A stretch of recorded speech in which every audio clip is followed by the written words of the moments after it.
Okay.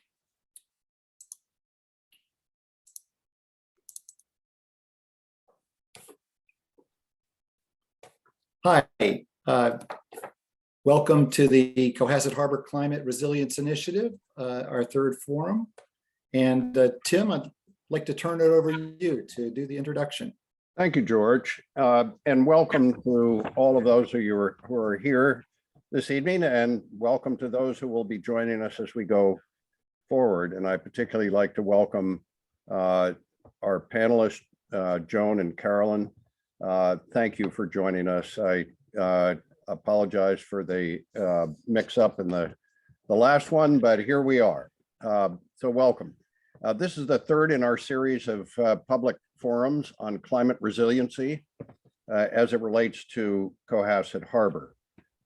George Baumgarten and Lisa Hewitt-Dick are the members of the Cohasset Harbor Committee and co-lead this Harbor Resiliency Initiative. The Cohasset Harbor Committee developed a Cohasset Municipal Harbor Plan over the course of the last several years. And part of that plan was focused on climate resiliency and what it means in Cohasset Harbor and what it means for the greater Cohasset community. There is another initiative in Cohasset that we will be coordinating with as time goes on, but the harbor is really the focal point for storm surge and sea level rise in Cohasset. So that's what we'll be focusing on this evening, what we have been focusing on as well. So what we will be looking at and hearing from our guest speakers is what are the real issues that we have to address as we get further into climate change. We know that Cohasset is vulnerable to many storms, primarily northeast storms, the ones that come with high tides, and particularly the super high tides can really do damage not only in the harbor, but further up into Cohasset Village. So we'll be focusing on that, issues like the infrastructure, protecting the barrier beach, which is Bassings Beach, happens to be in Scituate, the breakwater we have, which also happens to be in the town of Scituate, but that needs to be made more resilient. And we'll hear about perhaps some of the ways that we can find to improve all of our infrastructure to prepare for this in the future. With that, I'd like to turn it over to George Baumgarten to introduce tonight's program. Thank you, George. Thanks, Tim.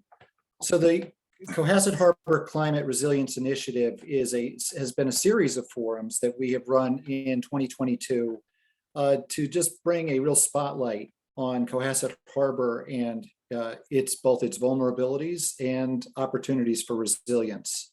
So our objectives in this session are to explore climate resilience as it relates to Cohasset Harbor and build consensus among stakeholders, prioritize future actions, increase knowledge of relevant data and resources, particularly tonight, funding resources, and also be in a position to prepare for a Cohasset Community Climate Summit. What we've accomplished to date and had some really great feedback is our first forum in January 25th. We had Jack Buckley, Mark Borelli, Tom Bell really present a pretty realistic scenario of what might happen with either a major storm like a nor'easter, or even more particularly a hurricane and the accompanying rainfall that would happen, and the vulnerabilities that Cohasset Harbor and actually the village and Elm Meadows and the water treatment plant and the sewage treatment plant, other things that might be very vulnerable to a storm like that. That was followed in April by a session where we invited a number of town organizations to speak, the Emergency Management Organization with Glenn Pratt, the Fire Department with Bob Sylvia, the Sewage Treatment Plant with Wayne Sawchuk, and the Department of Public Works with Brian Joyce. All of them spoke to both the preparations and the their perspective on resilience in the village. And in today's meeting, we're going to hear from a couple of speakers about what the resources are that are available from the state and further up to help Cohasset when it identifies solutions to move forward on trying to make Cohasset Harbor more resilient. With that, I'd like to turn it over to Lisa to introduce tonight's speakers. Lisa? Thank you, George. Tonight, we are delighted to be joined by Carolyn Mecklenburg of the Mass Executive Office of Energy and Environmental Affairs, and by Representative Joan Moschino, who represents Cohasset, Hingham, Hull, and Situate. Carolyn, who will be our first speaker, is the Greater Boston Regional Coordinator for, and this is a mouthful, the Municipal Vulnerability Preparedness Grant Program, or MVP. How do you do, Carolyn? Her journey into environmental work began after college when she served with AmeriCorps program on Cape Cod, followed by her first job with the urban conservation organization, Lowell Parks and Conservation Trust, where she worked on invasive species removal, fish monitoring, environmental education, and community engagement. Inspired by the powerful relationship between community and land, she pursued an MA in urban environmental planning and policy from Tufts University. A climate change planning internships followed with the city of Medford, and she really fell in love with helping communities adapt to climate change, which she is now able to do full-time with MVP. She currently lives near Boston waterfront and enjoys spotting jellyfish and great egrets in Boston Harbor. Welcome, Carolyn. Carolyn, you have the floor. Thank you so much, Lisa. I appreciate the very accurate pronunciation of my very long job title. So I have a little presentation for you all tonight. Let's see, is everyone seeing the full presentation view? Looks okay, good. Great, excellent. So as Lisa mentioned, my name is Carolyn, and I am the Greater Boston Regional Coordinator for what we call the MVP program, but that stands for the Municipal Vulnerability Preparedness Program. And we at MVP, we sit under the Executive Office of Energy and Environmental Affairs. So we're a part of the executive branch of the Commonwealth. So the MVP program really seeks to build climate resilience across the Commonwealth. As you have already gathered from the topic of tonight's presentation, so it's really great to be able to be here and learn more about what you're doing in Cohasset. Even though I am Greater Boston, Cohasset is the southernmost part of my region. So, I do serve as the main liaison between all the communities in my region and EEA in our program. So I wanted to start my presentation this evening with this definition of climate resilience. Resilience is one of those wiggle words where there's, people define it in many different ways. So we wanted to make sure as a program, we set forth a definition to help guide communities that are participating in our program. So we see it as the ability of a community to understand the needs of its built, social, and natural environment, to anticipate, cope with, and rebound stronger from events and trends related to climate hazards. So a few key points about this definition. Resilient communities in our minds don't just recover, they're continuously building capacity to reduce impacts of future events.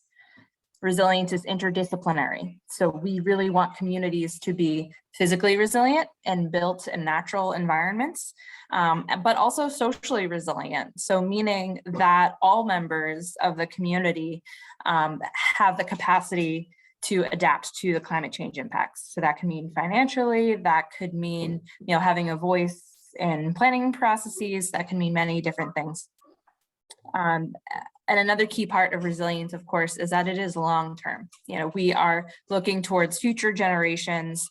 Climate change is something that has already been impacting us and will impact us for generations to come. So we want to make sure that, we're not thinking about, quick Band-Aid fixes, but we're really thinking about, long-term strides towards true resilience.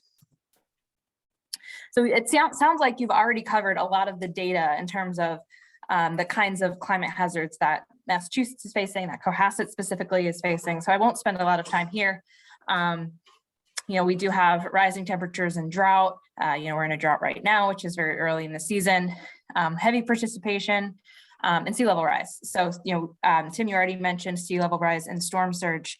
That is a lot of what, in many ways, coastal communities are feeling that very specific direct impact of climate change, first.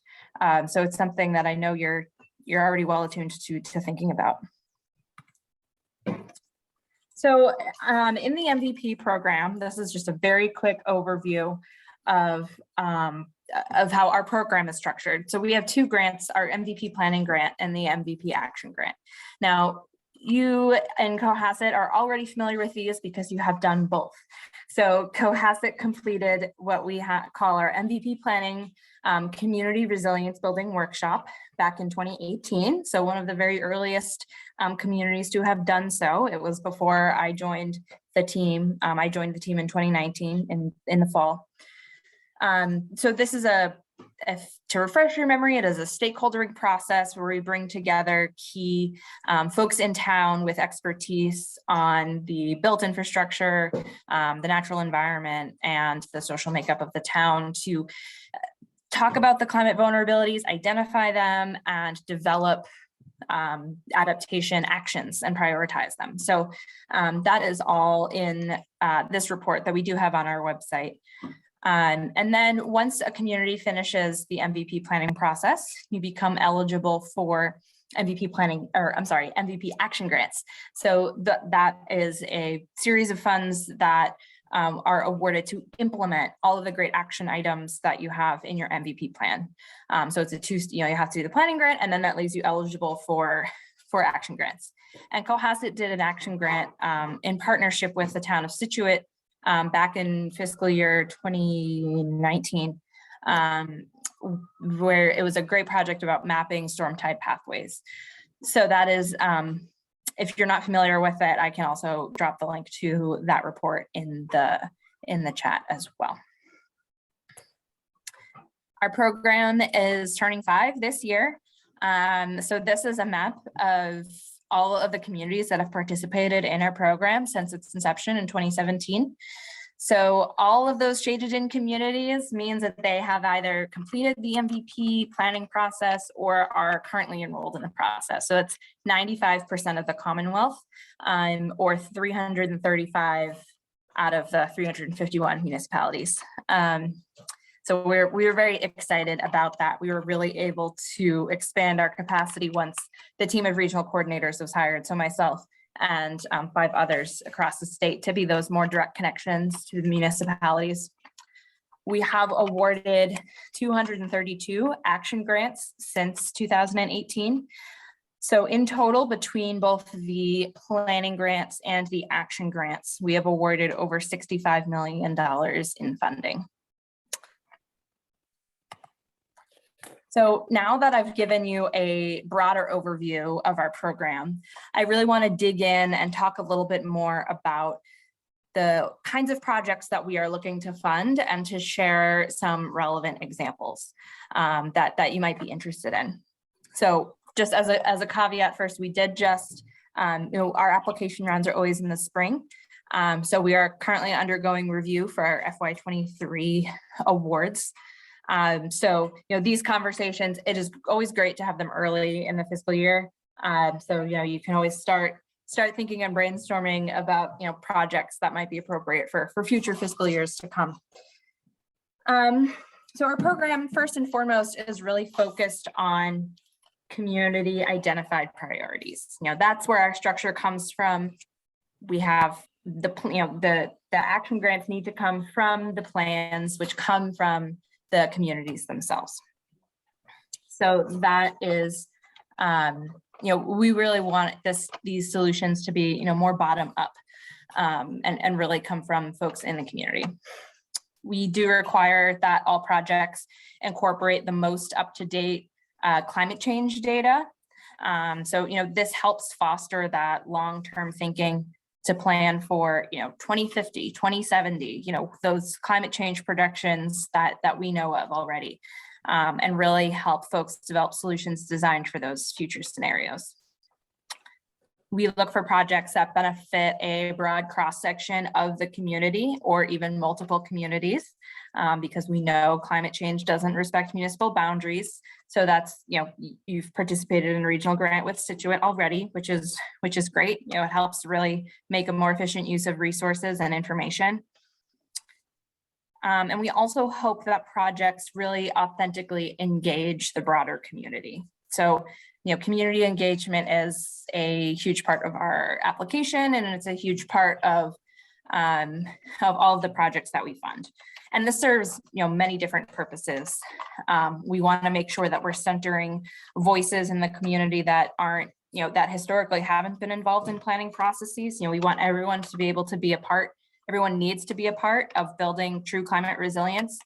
And then educating and empowering community members as well. So, the more information that we can share about climate change and how it will be and is impacting community members right now, the more empowered that we'll all become to work towards these solutions.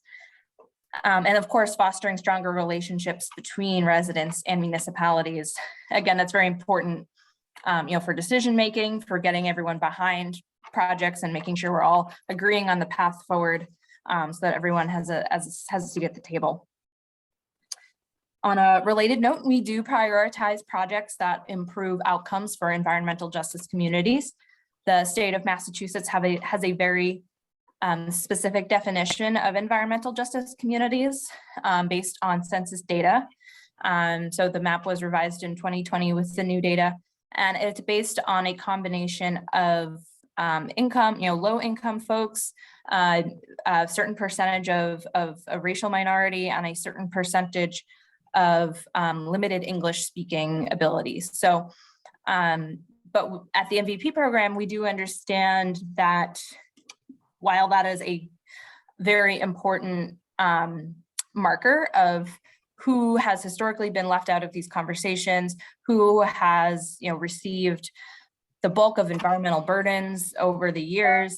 There are some folks that doesn't necessarily capture, whether that's based on population density. Maybe there are folks that fall into those categories, but just the numbers mean that they don't pop up on the map. And there are other groups of folks as well that will need more help adapting to climate change hazards. So maybe that's folks with disabilities or other health problems, seniors and children. So we have a definition of climate vulnerable populations as well. So in our application, we have a whole section where you can talk about who in your community needs the most help adapting. And what is really important to us is that those folks are really centered in the decision making around projects. Let's see, where am I here? We want projects to be monitored and maintained for years to come. Again, part of that long-term thinking. And also in terms of our learning, growing and learning, this is a new field. We are doing our best to come up with solutions for these huge problems that we're facing. So, we want to make sure that as you learn from your projects, we are learning too and can share those lessons with others. On a similar note, we hope projects are innovative and transferable. So again, we can help different communities learn from each other about these projects.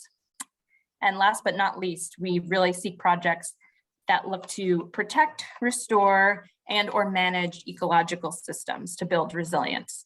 So this is, prioritizing those nature-based solutions over traditional gray solutions, where it makes sense. We really want to be working with natural systems and not against them as we work to solve these problems. So I know that was a lot of information that I just threw at you about our program. This is my last informational slide here. So then I'm happy to take questions whenever is most appropriate. I do want to share a few project examples.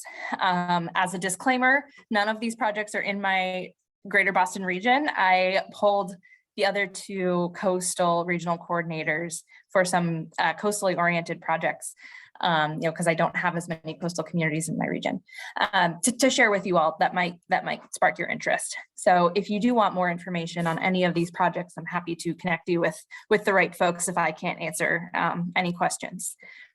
So in New Bedford and Fairhaven, down on our south coast, they worked together to think about New Bedford Harbor.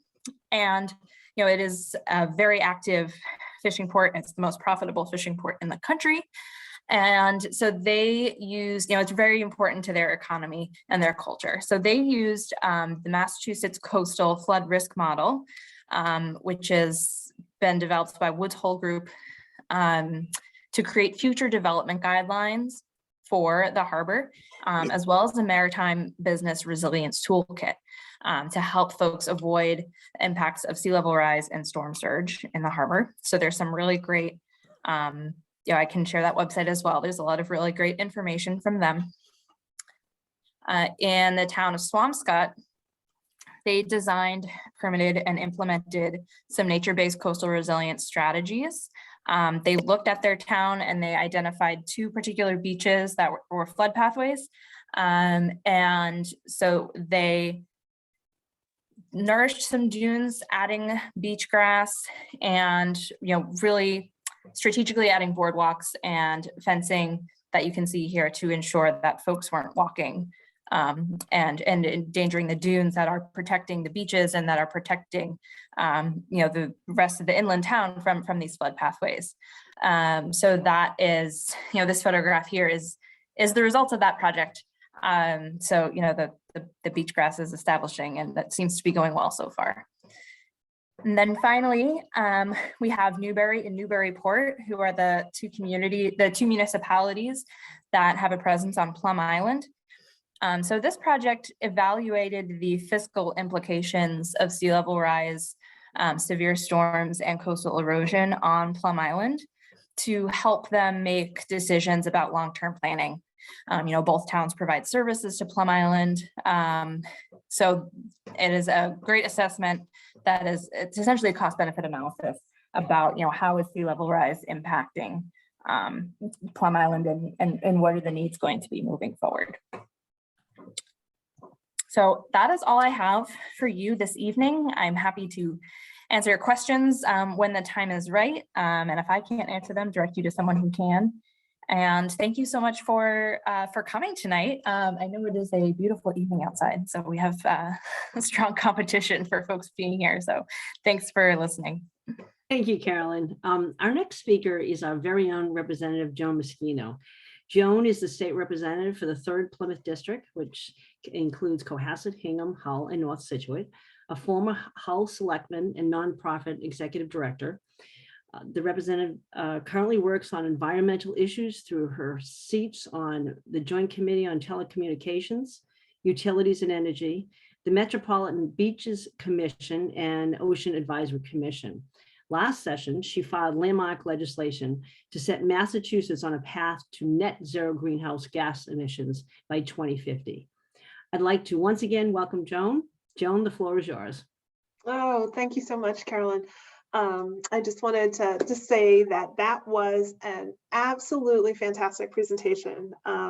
Really, thank you. Thank you so much for joining us. And I also want to thank Lisa and George and Tim for hosting this series. I think it's super interesting. And what it really says to me as state rep is that the town of Cohasset has made a true, sincere commitment to climate change and to addressing the needs of it and to be responsive.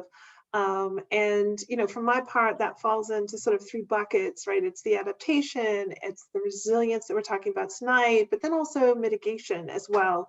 And it's a beautiful thing to watch the town, a small, tiny town like Cohasset, nonetheless, right? To watch all of your residents really come together and to put in place plans and to really start to tackle the various components of these things. And so, and I would just say to you that I did file the 2050 roadmap, which is the 30 years of planning that gets us to net zero.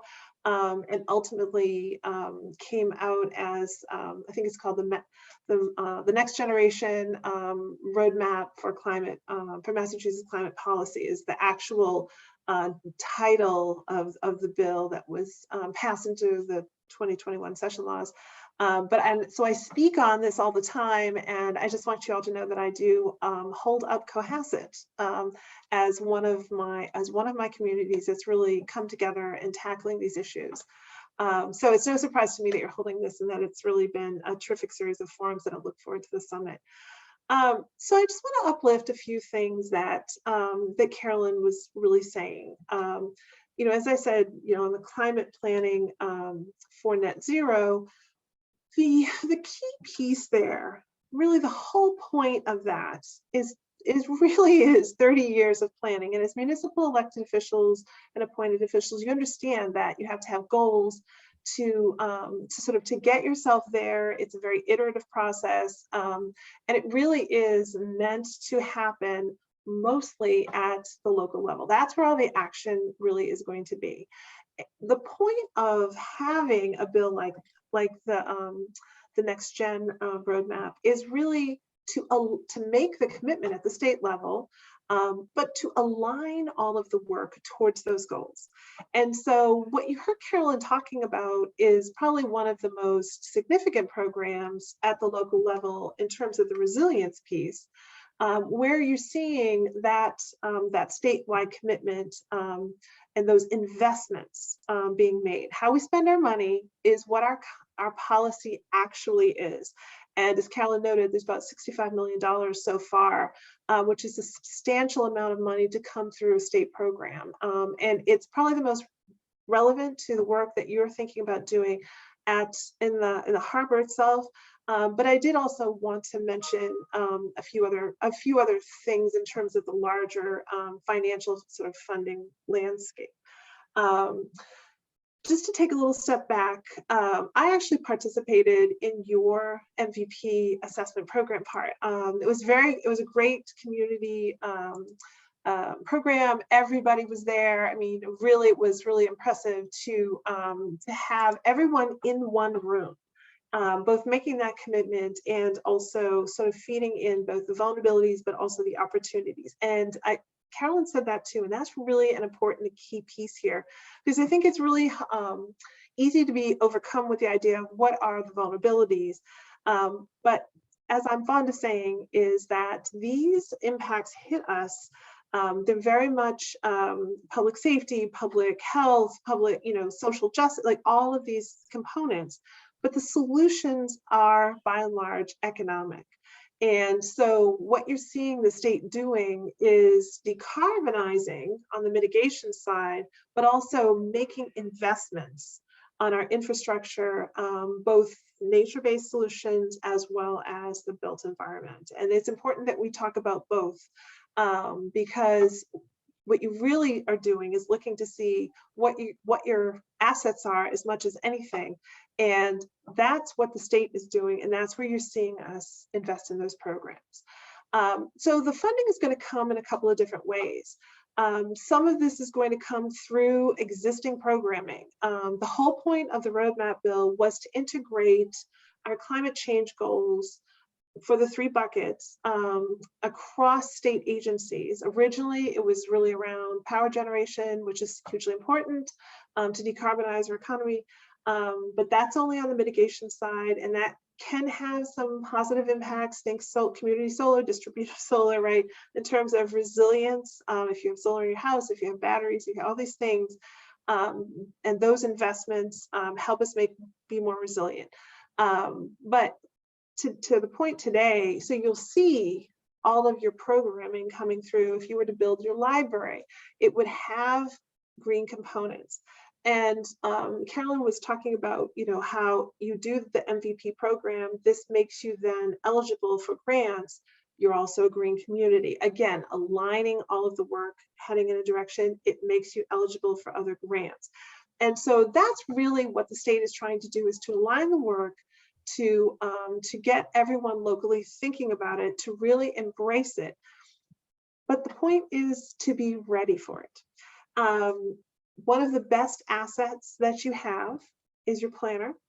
Lauren Lynn couldn't be with us tonight. I know that she was invited and she can't be everywhere. But really, when Christine, when your town manager hired Lauren Lynn, she is exceptional. She's working with our regional planning organization. She is connecting across borders. She is availing herself of like DLTA, technical assistance. A lot of these grant programs have technical assistance as well. But more to the point is that she's bringing you together as a community, and she's preparing the community to seek the grant funding. And that cannot be, the importance of that cannot be understated. Because everybody thinks, oh, well, the state rep, the state senator, they'll help me get this money. No, I'll help you. But as Carolyn said, this really has to come from the community itself. It has to be responsive both to the needs, but also to the opportunities, and it has to be a commitment, and it has to be planning over time. Some of the other programs that I just wanted to mention to you, and you've been successful at some of these, MassWorks, Seaport Economic Council. You've also, you've got a nice 2 grants in the harbor right now on that. Your Community Preservation Act. These are all programs that will, you can avail yourselves of, and that can speak to some of these issues and fund some of these projects. Right now is actually the perfect time for you to be doing this work and for having this community dialogue and really building that consensus. If there's a silver lining to COVID, one of the big pieces is economic recovery. And so you're seeing the federal government and the state government invest a ton of money coming in through the pandemic. In the fall, at the federal level, I feel like it was $550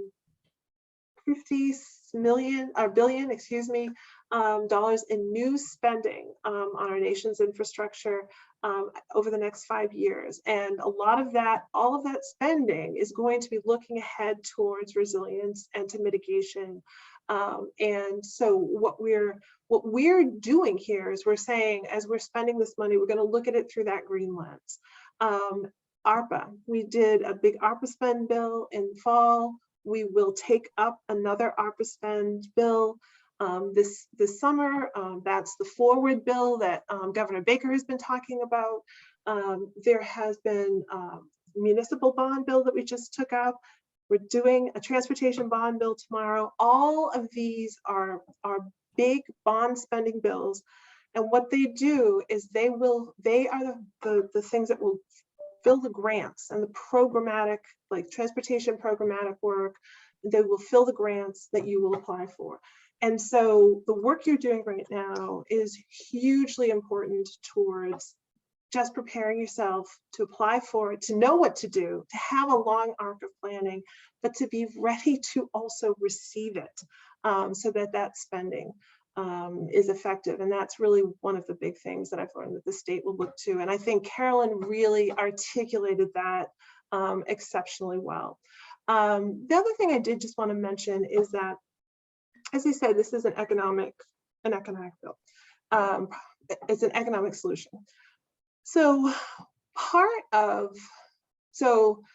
the state will make the investments in the big program, the grant programs, and the town will avail itself and will make its own capital investments in its infrastructure as well. And what you're doing is you're signaling to the private community as well what your core values are, how you expect people to participate, what the expectations are, what you're willing to spend in your private in your community, and that will attract private investments. And so one of the things that I think will be very interesting, and it's unclear whether this will make it into the wind climate bill or not, but one of the things that I'm very interested in is green financing. And so there will be public investments, and we're hoping that you will inspire and attract private investments as well. And I think one of the other key pieces here is that by participating in these kinds of plannings, preparedness, and availing yourselves of these kinds of grants sends that signal of what your expectations are for private investments and green finance. So I'm going to stop there for right now, but I just want to applaud Cohasset. Senator O'Connor and I love working with you. It's a funny little town, right? You are so forward looking. You're so small. Hull is small, Hingham's a little bigger, but the impact that you make with the effort, the small efforts, the small dollars, really unlocks so much potential. And it's impressive. It's really impressive. And the senator and I know he wished he could be here today, but couldn't make this particular date. But he definitely is equally committed as I am to uplifting the work that you're doing, to supporting the town in its efforts for mitigation, resilience, and adaptation. So I'm going to stop there and open it up to questions and just applaud all of your work. Well, thank you, Joan. Thanks, Joan. Tim, let me just give a little bit of guidance on Q&A. So we're entering into Q&A. What I would ask for those of you attending, and I see a couple of questions there, feel free to use the Q&A function at the bottom of the screen. You can either leave written comments in there or put your name and address and indicate you'd like to speak, and we will promote you to be a speaker on the panel. Or you can raise your hand using the raise hand function, and we'll also promote you in there. So I'll take questions in the order that they've come in. Feel free to direct them to Tim or Carolyn or Joan or any of us. And if you are speaking, please state your name and address, since this is an open meeting of the Cohasset Harbor Committee, and we'd like to have that for our records. So with that, I'm going to read a couple of comments. Thank you, Steve Wenner, for posing some questions. And I'll read the first from Steve Wenner. Joan, so glad to hear you discuss mitigation.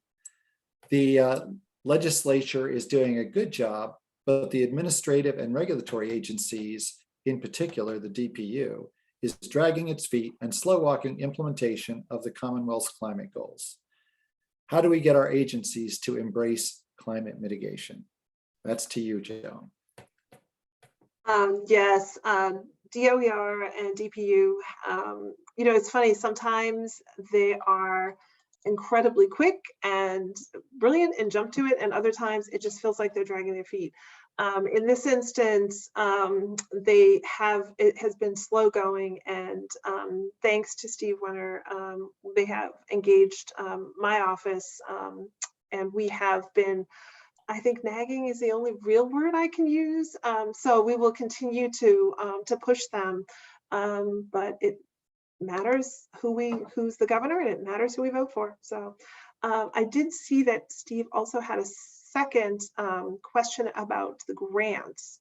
Yep. And I'll just say that that is one good thing that the state agencies do, is that all of those grants are posted online. The website is very easy to use, and your town planner, she is up on, trust me, on everything that's out there and constantly watching for it. We get a lot of alerts, and when I see them, I do forward them to the planner and to the town manager. I don't always know if they're necessarily appropriate, but if I see something, which is one of the great reasons why it's so important to keep Senator O'Connor and myself just up on a high level of what you're doing, because we do sometimes see things, we will get alerts, but your planner gets alerts as well. And Carolyn, I just wanted to turn it back to you to speak to it more specifically. Yeah, sure. So, I mean, I was going to say the town planner, we have, at least at the MVP program, I have my own list of contacts, of staff from each municipality. For MVP specifically, we do require that it is a municipal body that applies, because they have to be the one to receive the funds. It's in our, it's in the language that authorized our program. So, those are my main contacts. But sometimes I'll also hear from other community groups that they have interest, and I make sure to connect them with the right municipal contacts. So I make sure that the information gets directly to Lauren, and I think I also have Brian's information from Cohasset as well. Brian Joyce goes directly to them, so they are definitely on top of it. Thank you, Carolyn. And just a reminder to attendees, if you want to be participate in Q&A, please raise your hand or enter the question into the Q&A. I do see one raised hand. It's Tim Davis. Tim, you have the floor. Yeah, thanks, George. Thank you. And thanks, Joan, and thank Carolyn. I appreciate it very much you being here. Let me just address the grants issue in Cohasset. We do have Lauren Lind and now her associate Cassandra there, who are writing, they're responsible for writing grants. We have a few other town employees that do that, but they are limited. And of course, they have many, many other responsibilities. I've been trying to free up their time spent on these Zoom meetings. And that's a whole topic, another topic, but I know Tracy is doing this one tonight, and thank you, Tracy. But really, that's something that I think we really need to look at, is how we free up the time for these people to do it. We also have some other resources in Cohasset who are people who are experienced in grant writing. So what we're trying to do is bring those all together as a team to work with you all to focus on the grants that we have a likelihood of getting, making sure that we qualify for them. And then also one of the things that the town manager, Chris Senior, has always been concerned about is once we get a grant, do we have the project management to execute that, the work. So we're trying to bring all of that together in a focused way so that we can identify the grants, write a good grant that we have a likelihood of getting, and making sure that then we can execute that. So that's on grants. Another concern that I have, and Joan, I will pass this one to you. I don't expect an answer tonight, thank you, but I will, this is kind of a rhetorical issue.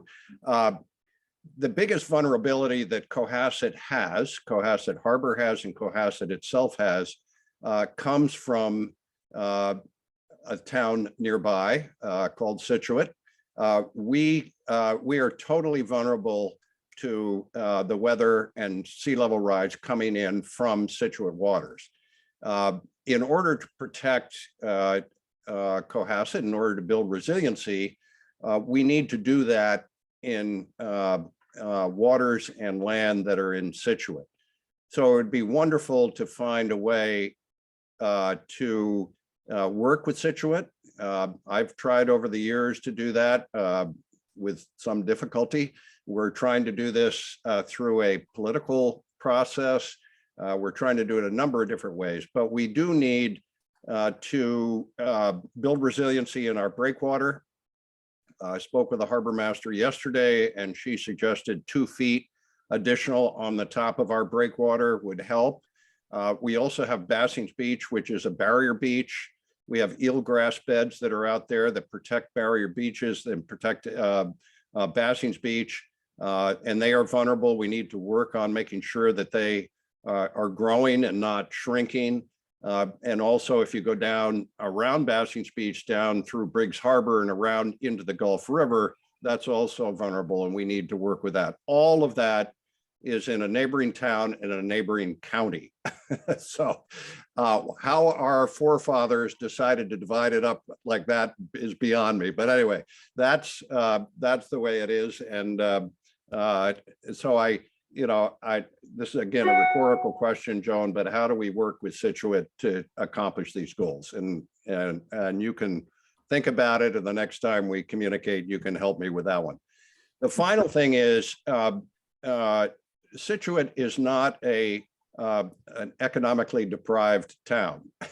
It would not fit in the box that says we need help for on that category. How do we qualify then for some of these grants that are specifically addressing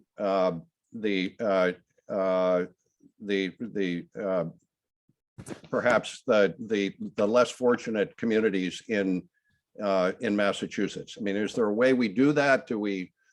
I mean, I know there are grants that are specifically for that, but what do we do? How do we move through that minefield? I think Tim said Situate, but he was referring to Cohasset, not being an economic justice community. Yeah, Well, just a couple of thoughts on what Tim was saying. So first, the Baker-Polito administration has shown a definite preference, strong preference for regional grants. And in fact, Cohasset has worked very successfully regionally on a number of initiatives. Steve Wenner referred to the community aggregation application, right? And that's Cohasset, Situate, and Marshfield. And in fact, we have strong municipal relationships. Just think of all of our mutual aid and our regional 911. So we do find ways, and we're getting better at working regionally and across towns. We were able to get a small, I think it was $75,000 in this year's budget as an amendment for Hingham and Cohasset to share a, I can't remember what you called it, but it was like a climate resilience coordinator that the two towns are sharing.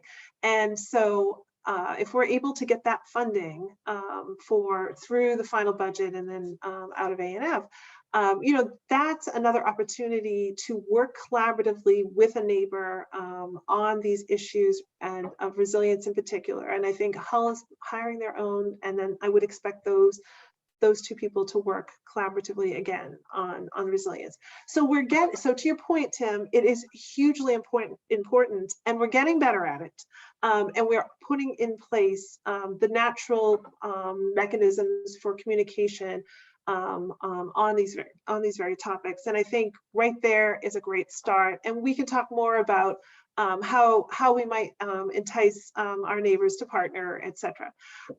The other thing I'll just say is that, I think, and I'll let Carolyn talk about this more specifically, is that the environmental justice legislation was hugely important because we have traditionally placed industrial things, we have left people who are tend to be impoverished, and that tracks closely with race in our state. And we have not uplifted those voices, and we have not protected those communities traditionally. And that's what that legislation really is about doing. That being said, it is not intended to divert money away from communities that are doing the work and need it. It's meant to uplift communities that have not traditionally been successful doing it. So I just want to distinguish between that. As you know, Cohasset, as I said, is small but mighty, and grants have cycles to them. MassWorks, right? You usually get a big MassWorks grant, it's like one every 3 years or one every 4 years. And so the state really does make sure that they are spreading the money around and that everybody gets something. And they really do try to look to see where the plan is, look to see who's prepared and ready, look to see who has that arc, and to make the investments in those communities who are able to avail themselves. And Cohasset has an excellent reputation in that regards. But I'm going to let Carolyn speak a little bit more specifically, since this is her subject matter. I just wanted to make those. thank you, Joan. No, that's a great lead in, Joan. Thank you. I think you've set me up very well. So I think for MVP in particular, if you take a look at our scoring criteria, there are, we do have an environmental justice category, and in order to get 100% full points of that, it does require that you have an environmental justice census block in your community. But we also have a subset of points that are available to communities who can demonstrate that their project is, again, coming from community groups and is really addressing the adaptive capacity of folks in their community who do need to be lifted up, regardless of whether or not they are part of that particular census, the EJ designated census block. So, if you have a project that is building long-term climate resilience and has some strong nature-based solutions and some really authentic community engagement, you are still, that could still be a competitive project for MVP. So that, there are certainly, we have certainly awarded grants to communities who do not have those census blocks, if we can really see that it is a community-oriented project. So I hope that helps. But Joan, I appreciate your framing of why the EJ designation is so important and why it is prioritized. Joan, I have a quick question for you. I know that the MVP and others have a body of money that they have through the regular legislative process. Do you expect anything in particular out of the ARP funding in the next month that you're still in session, that will include further funding for Carolyn's programs? Or it appears that presently it's a little undefined what those funds will be used for. I'm hopeful, and it's something we're certainly tracking and watching for. I will say that the operational budget this year, or I should say for the next fiscal year starting July 1, really did invest more in the operations of Mass EEA, Coastal Zones Management, DEP, also DCR. And you're starting to see what they refer to as the green budget line items. Starting to see them attract more funding and more operational money. And in one that I always advocate for is ecological restoration. Right, because that's what removes the dams and to the point of, we're talking about flash flooding, right? We're a coastal community and we're dealing with storm surges, but we also have droughts, high temperatures, we have flash flooding, and so to the extent that we're doing things, and that might be the kind of money that that Situate would want to partner on in terms of making sure we're making the salt marshes resilient, right, and restoring them to their natural habitat state, etc.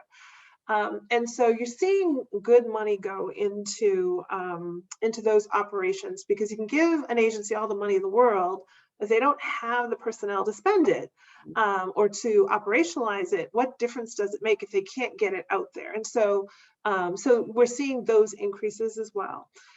We have been seeing pretty regularly, the Baker administration has been dropping, and the legislature has been doing this too, is dropping a lot of funding in for grant programs.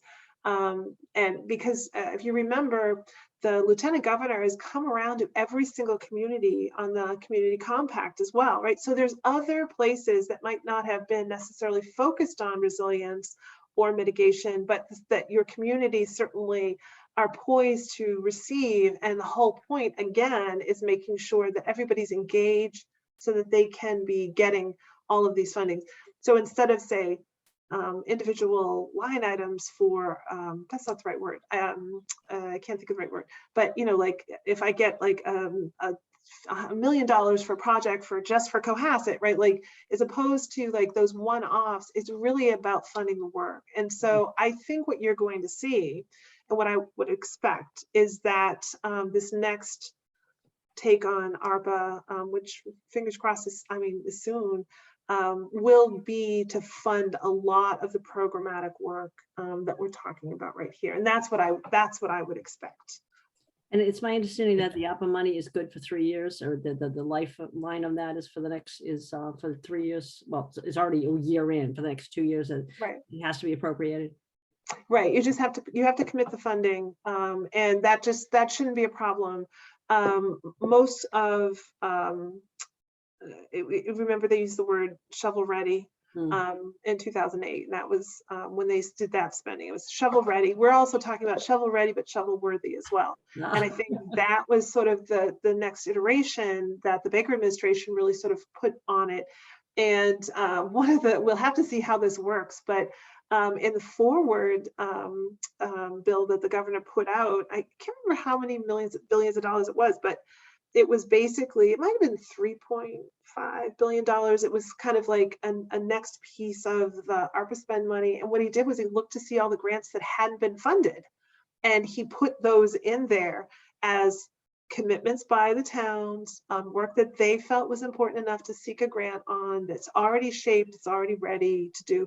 And so, I mean, that's what they're trying to do, is really tie the work that the community's looking to do, ready to do, has prioritized, taken steps forward to do, and trying to uplift. And I think you're going to see that's how they're going to try to use the ARPA money, whether it comes specifically on a project by project basis, like the governor was proposing there, or whether it's through the funding, through the big grants that are existing, that are working well, and that you are successfully applying for and getting.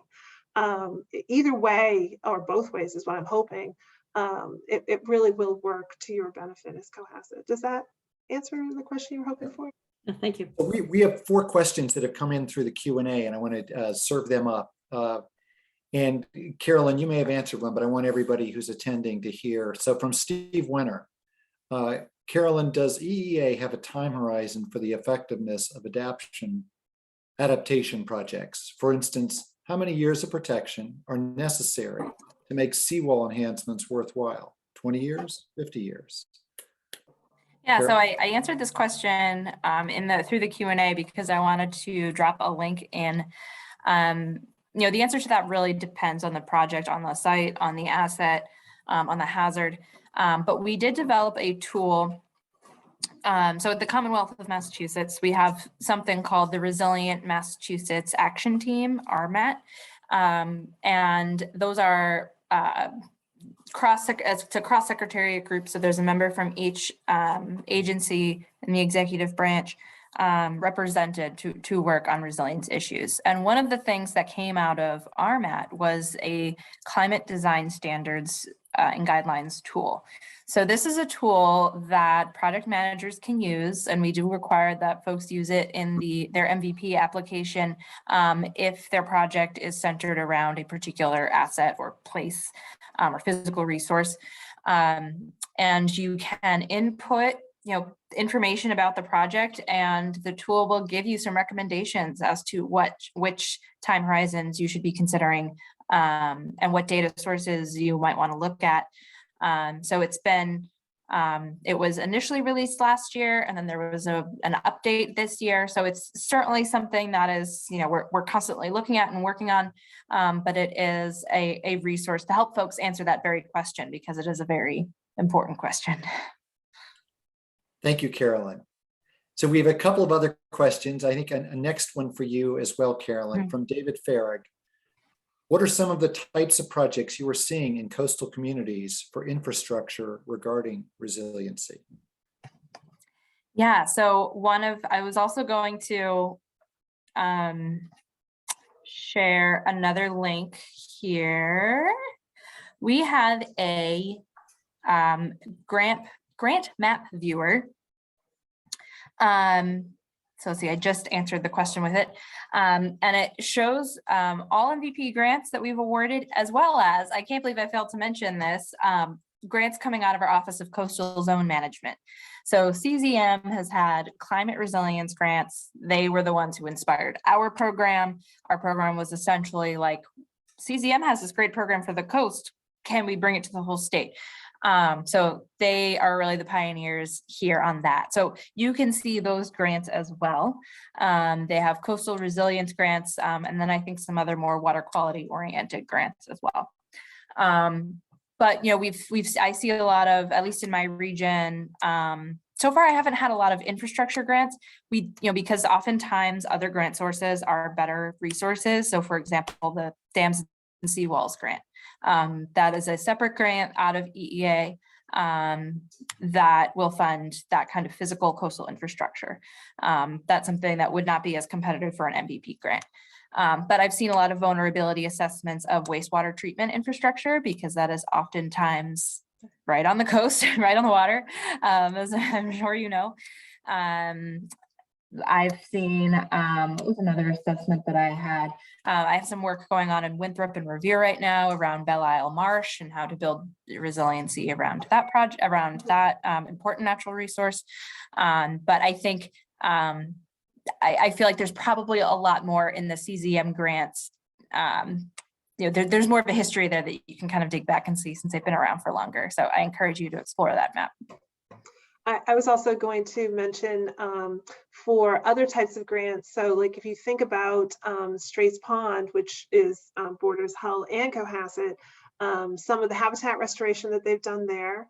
But also if you remember that whole Atlantic Ave right up to the border of from Hull up to Cohasset, that's a roadway project. But what they're doing is bringing it all down to grade. They're putting in all the storm water, wastewater, and that also helps to manage flooding, but also cleans water and helps to manage what's going into the ponds. So like even a roadway project can be a resilience project for you as well. Or like, when we were doing that Straits Pond, even the fact that we did that, the bridge infrastructure and fix the tidal exchange gate, those projects can also be resilience projects and mitigation projects as well. So that's just an example, one example I could think of off the top of my head. But in all of the planning that you do, you should always be looking at the resilience piece, because the one thing we don't want to do is to sort of double down and reinvest in old style infrastructure that's not advancing our climate planning. Then it's just going to be a stranded asset. And that, then everything just costs 10 times more. And you know me, I'm old Yankee. I don't like to spend a penny I don't have to. So, so we should be, that is why the planning piece of this is so hugely important, and so that we're prepared and we're moving along that arc of plan. I have one more question that's coming. Thank you, Joan, and thank you, Carolyn. One more question from Jack Buckley. Great to hear from you, Jack. It's so it's it's a paragraph, but I'll read it. Could you please speak about stormwater utilities and where they fit into this discussion? And then a little more. One can see stormwater utilities as an unnecessary and burdensome tax, and others can see stormwater utilities as an incentive to value low impact development. Less development, better stormwater management, greater individual and community incentive to value ecosystem services. That said, do towns that adopt stormwater utilities tend to fare any better in the hunt for grant funding to support community resilience, or is there no correlation? Carolyn or Joan, do you have a perspective on that? I can take a stab at it first. Just to say that from the perspective of my program, there's no correlation that I'm aware of between towns, so communities with stormwater utilities and those that do not have them. It can always be a good, I think it can be used as a source of match. We always have communities, are required to put forth a 25% local match for all of their grants. And that can be both in kind or cash or some combination thereof. So I think we've had folks say like specifically like, oh, this match will come from our stormwater utility. But beyond that, I can't really speak to the nitty gritty of whether or not towns that have a stormwater utility are better prepared for the grants. It's something that I usually kind of learn as I'm working with a town, as opposed to something that factors into our grant applications or awards or anything like that. I was just add that I think that the real value behind programs like MVP is that you really do learn what both your vulnerabilities and your resilience assets are. And all communities are different, right? What works in Hull doesn't work in Hingham, doesn't work in Situate, doesn't work in Cohasset, right? And so while we can look to our neighbors to see what they're doing, to see what inspires or what might suit or what we might replicate or improve, it's really about what are Cohasset's vulnerabilities and how are you as a community, are you committed to this? Have you got the planning? Are you putting the things in place you need to make yourself competitive relative to your own strategies that fit here? And I think that is a better way to look at it, although always keep an eye to see what people are doing successfully that can be replicable, because why would you want to reinvent the wheel? The other thing I'll just say is, because you talk a little bit also about, like, because we have water and sewer utilities here. And, you know, from my part, I think one of the things that people really are starting to come to understand is both the vulnerabilities.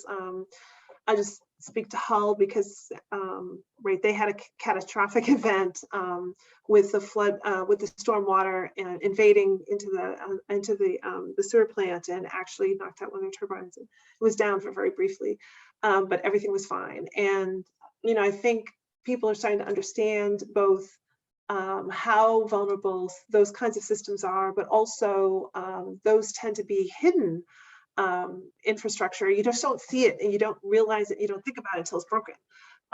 So one of the things I think that a lot of the climate change work, and to some extent a little bit the COVID impacts, the federal government is definitely looking at water infrastructure, and the state government is also looking at water infrastructure very closely. And I don't know how this isn't really something I'm up on. I probably should get up on this, but I do think you're going to start to see grant programs and real bond money coming out around those kinds of infrastructure projects, and as opposed to just, say, seawalls and things like that. So because there's lots of different ways to be resilient, and sometimes you're using your nature-based solutions and your marshes as, you know, your storm surge protections, and healthy ecosystem will sometimes do you better than a seawall, right? So but it depends on where you are in those assessments. So I just wanted to mention that, because I think the stormwater piece does sort of speak to some of the other inundation pieces as well. Thank you, Joan. And thank you, Carolyn. I'm looking at the chat and the Q&A, and we have addressed all the open questions that were in there. And seeing no other raised hands, I think we can agree that we've had a great session today.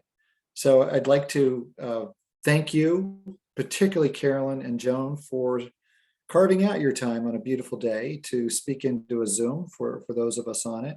We had a group of dedicated attendees, and we're going to have this recorded. And I think that, and put this on the Cohasset Harbor Committee page. So I'd like to thank you again, Joan, Carolyn, particularly the attendees. Really appreciate your attendance here tonight. And thank you on behalf of Lisa Hewitt-Dick and Tim Davis and the rest of the Cohasset Harbor Committee. We appreciate your being here. Have a great night. Thank you, Carolyn. Thank you, Joan. Thanks, George. Thank you for and having Lisa. Thank you.